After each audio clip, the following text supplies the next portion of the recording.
Welcome back to episode 10 of Are You Not Entertained podcast. I just want to give a quick disclaimer. Infamous will not be on the show today to unforeseen, unexpected, whatever the corporate saying is. He ain't gonna be here. So unfortunately or fortunately, you are stuck with me for the show today. But let's not waste no more time. Let's get straight into the agendas for today. First up, breaking the ice. Game of the Year nominations were announced this week. That just happened. Call of Duty Black Ops 7 sales reports have been released, quote unquote. Did you catch that? The Xbox showcase. Ubisoft blames players for downfall. What's new from them? And we'll end it with a tech talk. Rumor M6 MacBook specs are, quote unquote, leaked or released, maybe?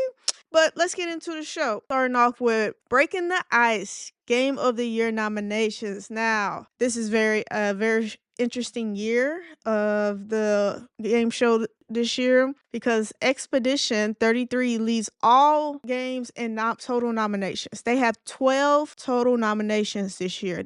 That's a lot.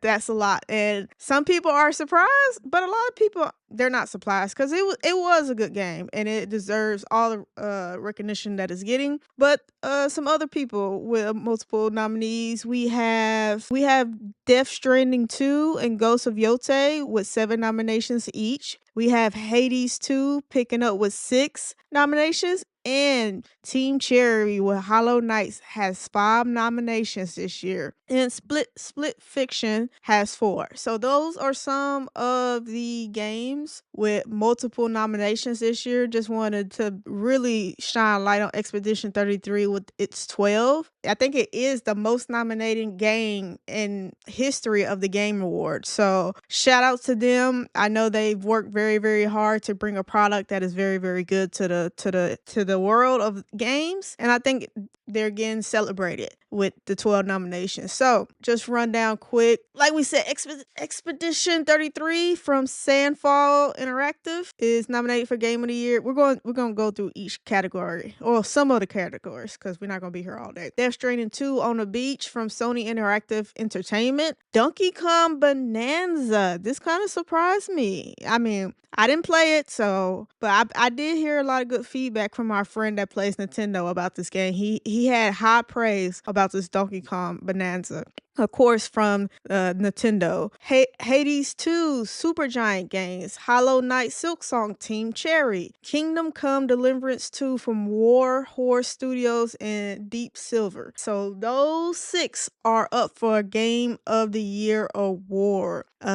We had a group chat asking our predictions before the announcements was made, and I did said it would be a crime if Hades 2, Silksong, and Expedition 33 was not a part of Game of the Year nominees, and I was totally correct, and it seems like everybody was in agreement in that statement, because I told my friend if they're not in the pool for Game of the Year, we need to bring criminal charges to whoever is the committee that makes the nominees for Game of the Year. But Donkey Kong did surprise me. Death Stranding 2, I'm not surprised it's up there. You know, Death Stranding 1, I mean, they got a whole little etched out kind of setup in their game. So nothing too surprising for me besides Donkey Kong Bonanza. I guess if you're a Nintendo user, hey, is this game good enough to win Game of the Year? Honestly, I guess I'll just give my predictions for Game of the Year. Honestly, I think I'm gonna roll with Silksong. You know, Team Cherry. I think but Expedition, I don't know. Okay, listen, I'm kind of torn now that I'm talking about it. Expedition 33, Silksong. Who had most impact? But see, it's different because it's like different games, different. I don't know. I'm gonna just go with Silksong because that's what I thought of first. So yeah, this is the Game of the Year nominees, and so let us congratulate them for being recognized and all that they did. I know all the teams in this category did a lot of hard work. But a few other categories. I'm not gonna run through all of them, but I'll go through some of them. The best game direction, of course, got Expedition 33, Death Stranding 2. Ghost of Yotei is in this category for best game direction. Hades 2 and Split Fiction. Best independent game. Expedition 33 again, Hades 2 again, Hollow Knight Silk Song again, Ball X Pit. I don't know what that is. And that's best independent. So just the fact that multiple independent studios up for game of the year, I think is a very, very telling time of that these independent studios, they bringing some fire, they bringing some heat, and I think independent studios have to have some type of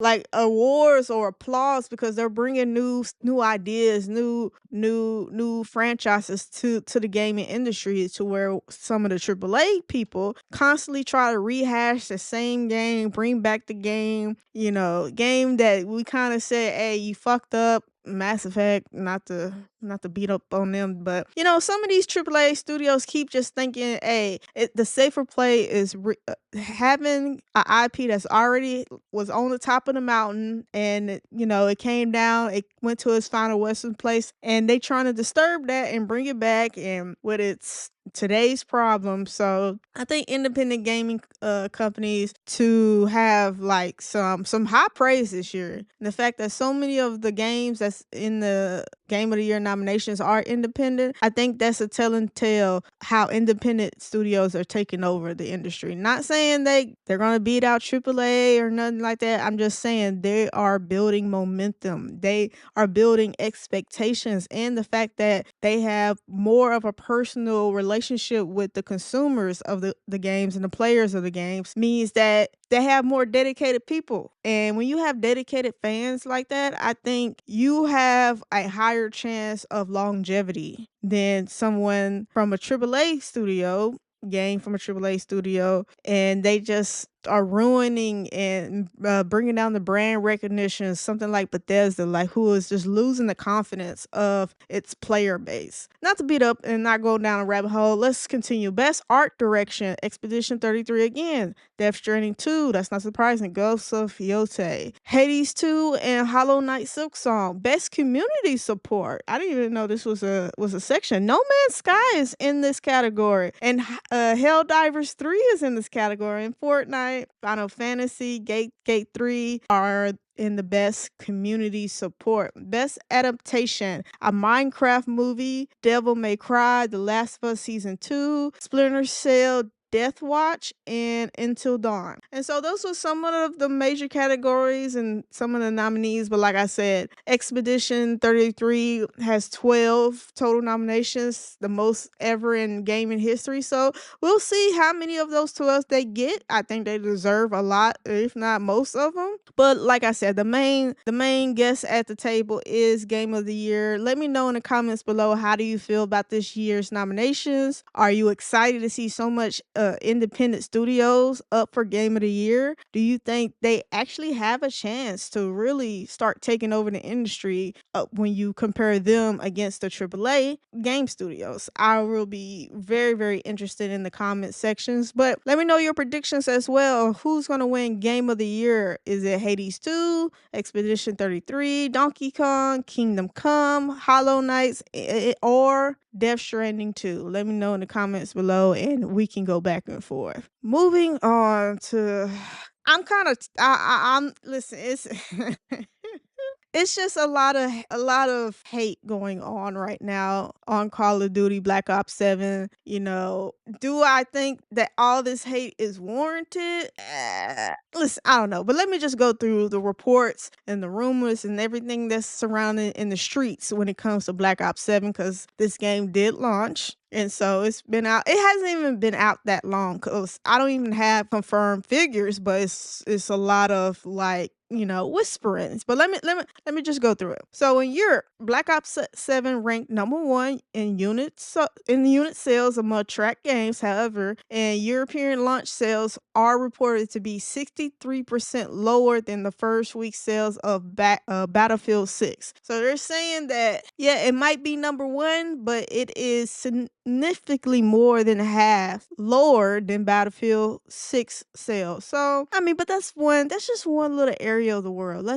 So let's continue. Compared to last year's entry, Call of Duty Black Ops 6, its sales are down by more than 50% in the same region. Media reports describe the results as a muted launch, especially compared with previous Call of Duty entries. An analyst suggests the game's worldwide first week might be around 2.5 to 3 million units, but this is all speculative. This is nothing has been confirmed. And honestly, 2.5 to 3 million sales, yes, it's not bad. But when you compare it to Call of Duty, who is a monster unit sold normally, it is a little alarming. But let's continue. One source suggests Steam players peaked with combined titles were under 100,000 concurrent players at launch. Now that is kind of low. I know for a fact that Call of Duty Black Ops 6 had about 350, if I remember correctly, concurrent players. So yes, that number is lower than previous. On the PlayStation 5 in the US, Black Ops 6 became the best-selling game ever for that console in dollar sales. The franchise itself at Call of Duty titles combined surpassed 500 million copies sold globally. Yeah. So basically, all right. So let's play devil's advocate though. I'm gonna use my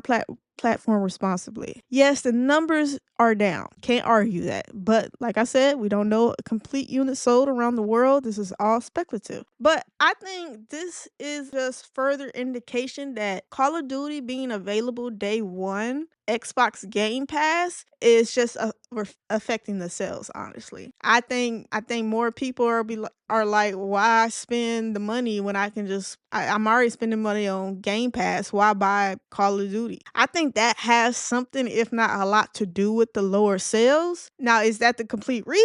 Oh, because I mean, these numbers are kind of alarming, especially when you compare it to just last year's. And Call of Duty has become very accustomed to doing big numbers. They come out every year. The hardcore fans, they come in droves. They carry the franchise, and not only do they support the game at launch, they continue to support the game going forward. Meaning, anything of when the seasons drop, the new content, their concurrent players always are pretty high, because they've been around for 20 years. I think we've had 20 years of nonstop Call of Duty releases every year for 20 years. So the Call of Duty fans are large, they are loud, they are here to stay. I think this is only a big deal. Like I said, this is not even confirmed numbers of units sold, but I think this is just a little eyebrow of like, that Game Pass might be hurting game sales under Xbox right now and Activision. And I know Activision's head guy was like, putting Call of Duty on the Game Pass as a day one is foolish. He did not support it. He kind of actually predicted the future, because the numbers are down because of, I think, largely to Game Pass. Now let's get into the opinion of, is this a good Black Ops 7 game? I guess it depends on what kind of player you are. Do you care about campaign? I've seen a lot of good things about the campaign. A lot of people do like the campaign, and the fact that you even have a campaign is also good in a sense. But on the other side, they're saying that the campaign seems a little pieced together. You know how these studios say, this started off as some DLC, and we just was like, oh, it's so good, let's just sell it as a full price game. People are feeling like it has that type of taste to it, that type of seasoning on it. Now, I think it is confirmed that this kind of started as a DLC, and then they added some stuff. Some of the things, in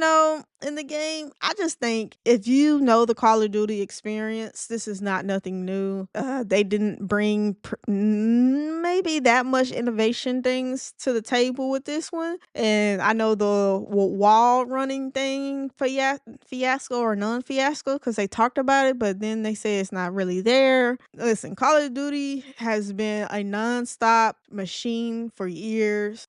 Is this the end of Call of Duty? Absolutely not. I mentioned Game Pass probably hurting it. I think another thing that could be hurting itself is the fact that Battlefield 6 is doing so well. The fact that somebody releases a game ahead of you for a couple of weeks and has had such positive feedback, that could take some of your players. But then in our last Call of Duty topic, somebody was in the comments saying, hey, I tried Battlefield 6 and I just couldn't get into it. I had to go back to Black Ops 7. Now, I understand that because, like I said, it really is what kind of player are you. Battlefield is a completely different experience than Call of Duty. So it may be hard for some people to transitions between the two. Like I said, I think the success of Battlefield 6 is a big reason why the numbers are not a big reason, but one of the reasons why the number is down. And also, Arc Raiders. That game has been, and I didn't even realize it, that game is getting a lot of praise. That game has a lot of players playing it as well. And when you have one competition is one thing,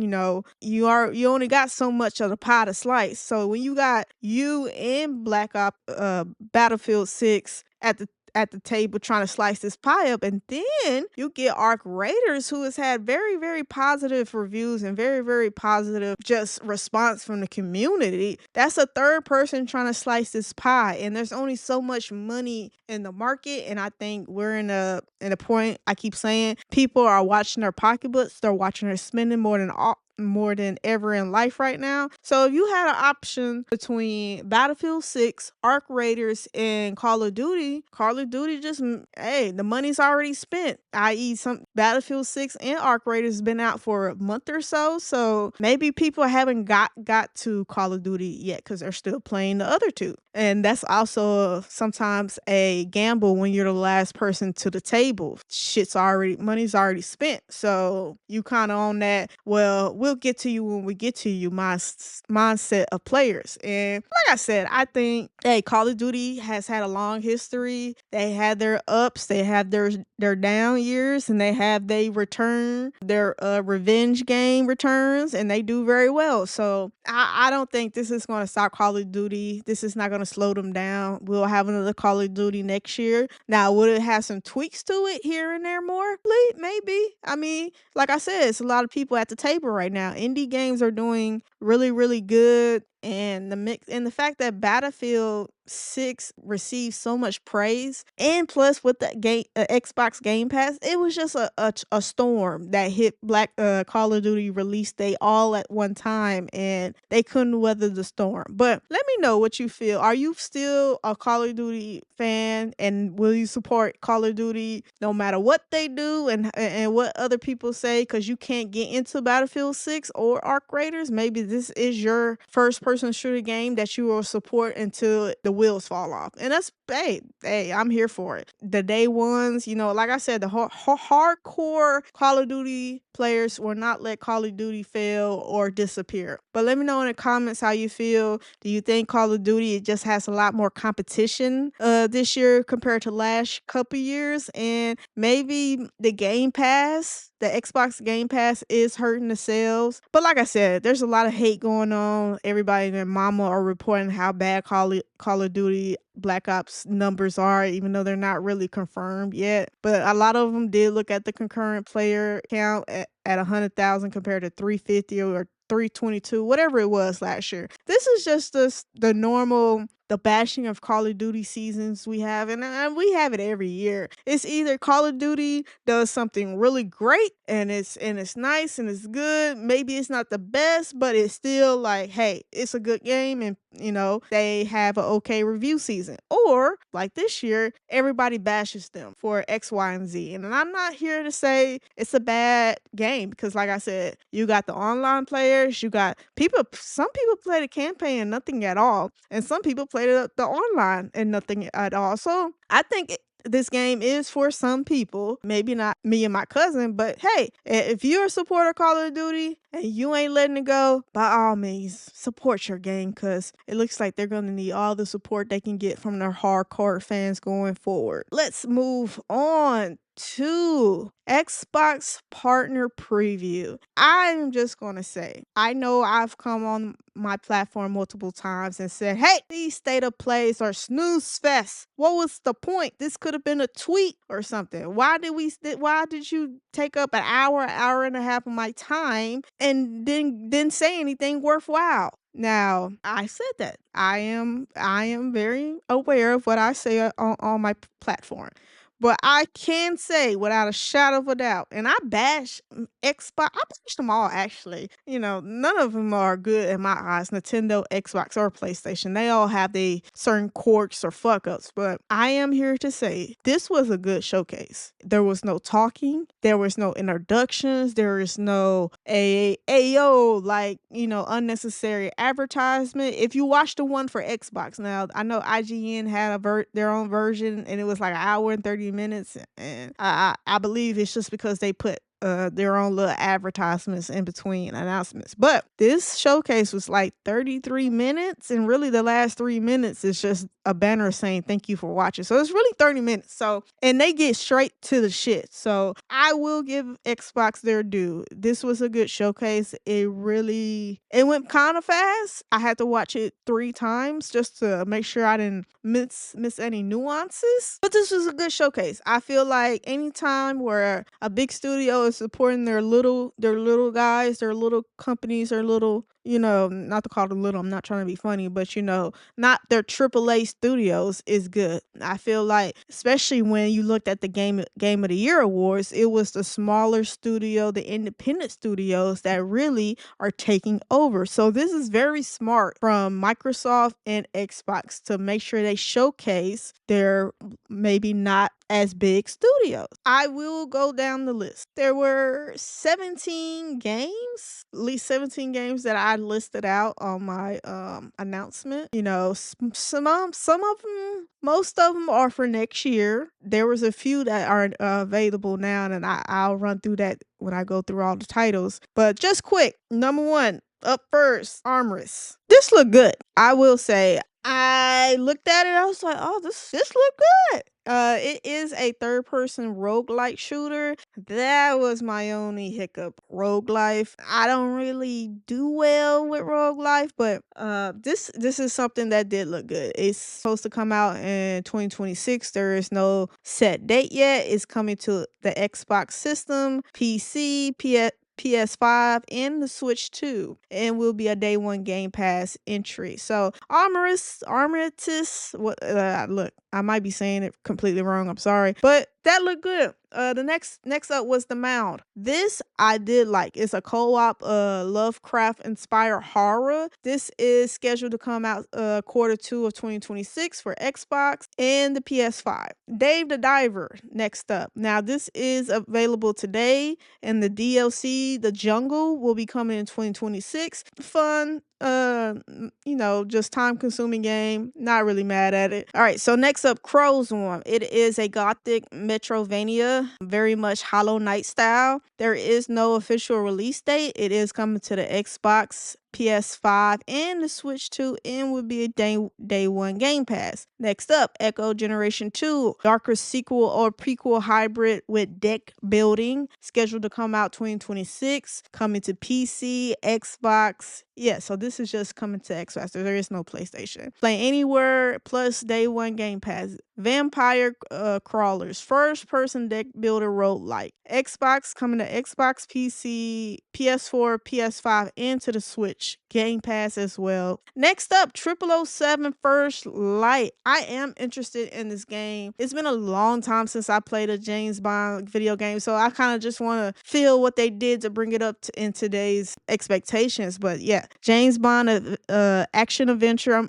Coming March 27, 2026 to Xbox, PS5, PC, Switch 2, and Steam. This was a new gameplay trailer reveal. Next up, Roadside Research, a co-op alien gas station management sim. This one was a pretty funny one to see just when it played. It's supposed to be coming out early 2026, but no official date set as of yet, or as of this showcase. It is supposed to come to PC and Xbox. Now, Total Chaos. This did look freakishly, horrifically good. Now, if you're into horror games, I think this is going to be very, very, very, very good. It is first person though, and I don't like first persons. I don't know why they always try to make horror games first person, but yeah, it's first person. It looks really, really good, and it's available now on PC, Xbox, PS5. So you can actually play Total Chaos now as of the showcase, which was as a recording 2 days ago. Reanimal. Now, this is something that our group chat talked about. It looked good. I thought it was a good look. It was a lot of horror games brought up. I don't know. It's just like horror season or something. Anyway, it's a co-op horror from the creators of Little Nightmares with a release of February 26th, coming to PC, Xbox, PS5, and Switch 2. Next up, Erosion. It's an action road life with death-driven world progression. It is no official date. It just says quarter 1 of. It didn't even say a year. It just says quarter 1. So might be next year, might be the year after. Coming to Xbox, PC, and PS5. Zoo Punk. Now this look good. This look good. You know, you playing as a rabbit. You was beefing with a deer in the trailer. I'm here for it. It's a sci-fi third-person shooter. You know, I love third-person shooter. With a focus on playable animals. This is coming 2027, coming to PC, Xbox, and PS5. Clover Pit. So, roguelike slot machine hybrid available now and on Game Pass. So, yeah, they did announce a few games that was available as of the showcase. So, this is one of them. Hitman World of Assassination, a Eminem versus Slim Shady target mission. This will release December 1st, 2025. Coming to PC, Xbox, PS4, PS5, Switch 1 and 2. Ties of Annihilation. Now, they spent a lot of time on this one. It was a showcase of you fighting a boss. It's a dark fantasy action adventure. It did not show a release date, but it is coming to PC, Xbox, PS5, Switch 1 and 2. Ties of Annihilation, they did spend an extended amount of time compared to the other announcements. Apparently, this is not the first announcement of Ties of Annihilation, and it really focused. I think this was a boss fight scene, so I guess that's one of the reasons why it seemed extra drawn out. But apparently, according to our group chat with our friend, he's been really anticipating this for a while, but they didn't release a release date, so we don't know how much longer you're gonna have to wait before this game comes out. But I mean, it did look good, it did look pretty, it did aesthetically look good. So I'm curious about when gameplay and the story get released, what kind of details we're gonna get, because like I said, there is no release date, there is no set in stone. So this game could still be a full year, if not 2 years away. So, but that was Ties of Annihilation. The show rounded out and ended with the game Raji, a third-person action sequel to Raji, a ancient epic. It also did not have a release date, but it is coming to Xbox, PC, and PS5. So, I mean, the trailer looked kind of interesting. But like I said, you can't really base your expectations off of trailers. But all in all, I think the showcase, I love that it was straight to the point. There was no unnecessary talking. It was all about the games, no other distractions or announcements outside of the games and their release dates. And you know, I think this was great. I do love that these was focused on the more little guys in under Xbox, and they did have some nice stuff to show compared to a lot of state of plays that I had to sit through and listen to. And my cousin, I think this kind of setup is the best setup, at least in my opinion. I don't know if everybody else share that, if they like the talking that they do in state of play and all the unnecessary stuff. But hey, I like getting straight to the point, straight to the goods. I mean, the highlight of the show should be the games and nothing else. Let me know in the comments below which game that Xbox announced do you look forward to. I mean, like I said, some of these are coming to PlayStation, but some are exclusive to the Xbox and PC platform. So let me know if anything intrigued you. Are you happy about? Are you looking forward to? Like I said, I did like the map Unbound. What else? 007. Total Chaos did look good. Reanimal, Zoo Punk, and yeah, Ties of Annihilation and Raji. There was more good than, some games are just not meant for me. I feel like they announced a lot of roguelife. What is the obsession with roguelife? But that's neither here nor there. Let me know in the comments, what game are you most excited about? Was this a good showing? Did you agree with how they did this announcement and showcase? Or did you miss the talking of unnecessary people going on stage to just fucking bore you until they get to the game? But Ubisoft. Lord, Ubisoft just cannot just do right. Like, why can't you go gently into that good night? Like, can you just go away quietly? So there's some headlines. Ubisoft, like, apparently they've been bought or consumed in a merger of some sort after the whole halting of the financial call and halting stock trading. So they're in the tea leaves again, because Ubisoft are blaming players for their downfall. Ubisoft is basically saying, you're the problem, not us. It was you. It was because of you. We did everything right. We didn't do anything wrong. You just made all this happen. Get fucking, oh my god. So investors in the UK branch of Ubisoft said that one of the main reasons for their weak recent performance is that consumers are playing fewer games and playing them for longer, thereby making new and one-time purchase release harder to succeed. Hollow Knights, they had no problem. All them indie game people didn't have no problem selling games. It's just you and Call of Duty. The company pointed to subscription, live service, free-to-play models changing the market, saying that because of those shifts, many new games struggle to stand out. Expedition 33, they didn't seem to have no problem standing out. You did, because you're releasing same shit over again, not fixing and not listening to your consumers, and you keep telling them you're gonna give them the same slap, just dressed up differently. I don't see. In another statement, the CEO said players are very sensitive to the quality of games and that organized blasting online presents a high risk for companies like Ubisoft. Once again, if you make a good game, no one is going to bash your shit, because why? It's a good game. I mean, Hollow Knights and everybody that's in the Game Award nominees didn't seem to have a problem of standing out or selling. Okay, so what is this guy talking about? I mean, I'm not even gonna continue to read this bullshit, because at the end of the day, baby, you gotta look in the mirror, and this just proves that Ubisoft hasn't had any self-awareness in a very long time. Because why? Even when they're in the trash can and they're on the brink of being like zapped from universe, they're still blaming other people but themselves. Why can't you just look at the quality of games you've been releasing for the last 8 years and said to yourself, yo, there's something we're not doing? Because why? Once upon a time, Ubisoft was selling like hotcakes. There was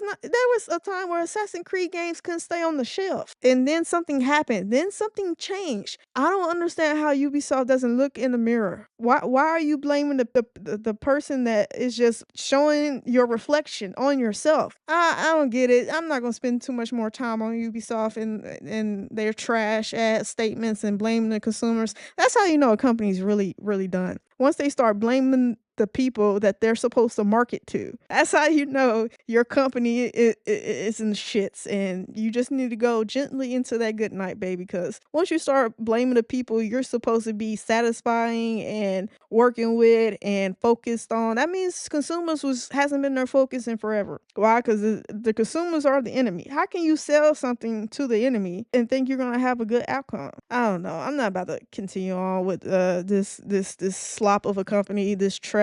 Everything that comes out of this company lately has just been tone deaf, brand damaging. Whatever goodwill they had left is zapped. Like, I mean, and then listen, once the complaints mount, and then you say something like this, all you're doing is flaming the fires. You're making shit worse. Who in the company hasn't fucking thought the idea like, hey, whoever is saying this shit needs to be fired, because you're not doing anything. You're not helping the cause. If anything, it seems like you're an insider trying to keep lowering the fucking company to be pennies on a dollar. But like I said, apparently somebody bought them. Apparently they're getting merged or something after that whole fiasco of the financial call. But let me know in the comments how you feel about Ubisoft as a gaming company. Do you feel like they can continue on making the games they're making, even if under new ownership? And if you have faith that new ownership can kind of revitalize this company, because I think they're kind of hitting the point of the no return. There's just been so much damage. There's just been so much just blame game on the wrong person for too long. I feel like the IPs, I feel like if the new owner, allegedly, if new owner of Ubisoft just goes away with the Ubisoft name but continues on with the IP. I know that Ubisoft did something where they started something to transfer. Listen, it's a whole little fiasco. But at the end of the day, let me know in the comments how you feel. I mean, I'm not even going to ask you how you feel being blamed for the downfall of the company, because let's get real. Ubisoft been fucked for a long time, and it has nothing to do with its consumers, but everybody in that office, in that executive team, and them shareholders. So yeah, let us know. Do you think you'll ever see another Assassin's Creed game or Far Cry game and whatever IP they have? I can't even think of nothing right now because this whole topic is just ludicrous. But moving on. So rounding out the show, our final topic, TED Talk with the rumored M6 MacBook specs being leaked. Now, I will caveat this saying that how the maintenance schedule is for MacBook releases, we might see two different we might see an M6 early next year and then a revised. They redo the model, the body and all that every, I think, 5 years, and I think they're up on their 5 years. So we could get the M6 and then maybe the M6 Max or whatever it is, Ultra, in a new chassis. So that's just some little caveats. But let's go through the tea leaves. The M6 chip series, rumors suggest Apple will move to the 2 nanometer class manufacturing process for the M6 processor, improving performance over power efficiency. OLED displays for MacBook Pros. Several reports claim Apple is preparing to introduce OLED panels in the MacBook Pro lineup with the M6 or M6 Pro and Max models. Touchscreen support. Now, Apple for the longest time for MacBook has said they're not doing touchscreen. If they did touchscreens on a MacBook, what reason would you have to buy an iPad? And this is where Apple kind of cannibalizes their own fucking product, because they don't want to take away from another product that's selling like hotcakes. But honestly, touchscreen in a computer is not really does not tickle my fancy. My work computer at work has a touch screen, and every time I bump, like something bumps up to the screen, I forget, like, oh yeah, I can touch. But I'm not gonna go from typing on my keyboard and with my mouse to touching the screen on my computer. That's just not something that's necessary, like, for my use. Now, different things, different situations could probably benefit from a touchscreen on a MacBook. Like maybe, you're selling something, you're showcasing something to somebody, but that would have to involve them being able to move the screen to like back to back, having the keyboard on one side and the screen showing on the other side, like a foldability. I don't know if Apple would do that, but if you're gonna do a touchscreen, I think you have to readjust the bendability of the screen itself. And in that theory, it does start to think you do start reminiscent of an iPad if you can do that. But touchscreen support on device input upgrades. Rumors say Apple may introduce touch support in the next MacBook Pro models, possibly tied to the OLED upgrade. Design changes include thinner chassis, removal of the notch in favor of a hole punch camera, or improved display, top bezel, reinforced hinge, etc., and all being floated. Okay, so basically that little notch, I think, yeah, you can see it in the graphic. It's a circular, then the big, what is that, square at the top. I mean, that's something they could have easily done years ago, but whatever. And release windows. Many reports suggest late 2026 or early 2027 for the full redesigned OLED, plus major upgrades with M6. However, a base M6 MacBook may arrive earlier, less dramatic redesign features, of course, to maintain the schedule cadence. So pretty much like I said, you could get two different upgrades in 1 year. Beginning of the year, you can get a basic just chip upgrade to M6, and then at the end of the year, you can get a full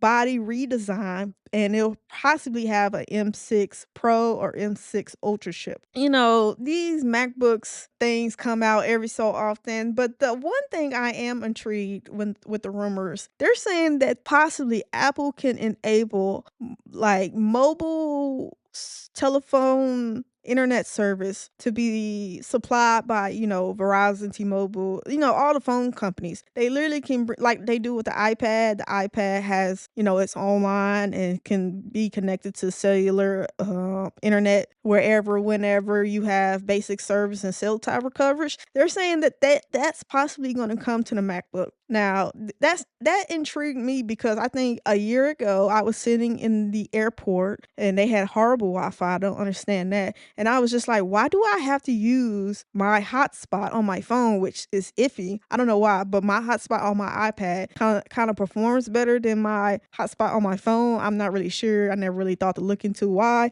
But I was like, why can't I just pay for a line for my MacBook? Noted, and I did ask Chat. This was a conversation between me and Chat. Chat said, hey, it's kind of like a lock and key type thing. And Apple was like, how many times are you realistically not going to have access to Wi-Fi? But I say, yeah, for your desktop, but for a laptop, my laptop is on the go. I'm always in an area where I do not have access to Wi-Fi. And just being able to have the coverage like my iPad does anywhere, that could really service me and benefit my day-to-day life on my MacBook. So if this rumor is to be true, that is very exciting. Now, it's going to come to price, how the phone company is going to handle this and all that. That goes into question, but I think the idea of having mobile service on your laptop that you do take and are always in some type of situation where you're not connected to Wi-Fi, like that could be nice. Like I remember I was trying to edit videos at lunch on my lunch break at my job, and my job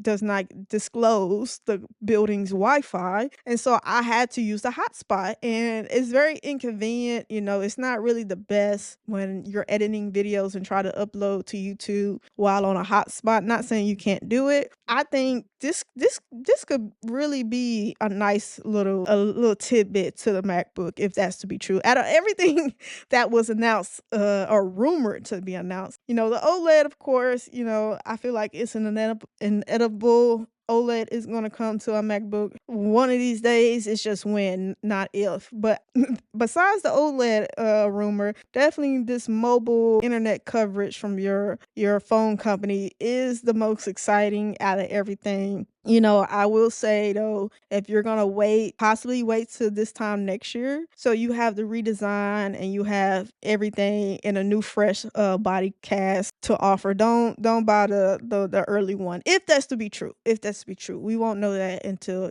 closer and closer. But that pretty much rounds out this week of topics. Like I said, we started off with a Game of the Year nominations. We went into the Xbox showcase. We covered Ubisoft and their latest foolishness, had the Apple M6 rumors, and I think Call of Duty will be fine eventually. It's just one of those years for Call of Duty. And, Call of Duty will be back. You're not going to get rid of Call of Duty anytime soon. But let us know in the comments how you feel about any of the topics today. Did you agree with my opinions? And if you disagree, definitely comment that. We are going to start a little mini show where we basically respond to all the comments or talk about the comments of that week's video. So definitely comment if you disagree or agree with our opinions on our topics. But other than that, we'll catch you next week on the next episode of Are You Not Entertained podcast. Peace. And that's it for this video of Are You Not Entertained podcast. Thanks for hanging out with us. Don't forget to like, comment, subscribe, and hit that bell so you'll never miss our next hot take. Until next time, Are You Not Entertained?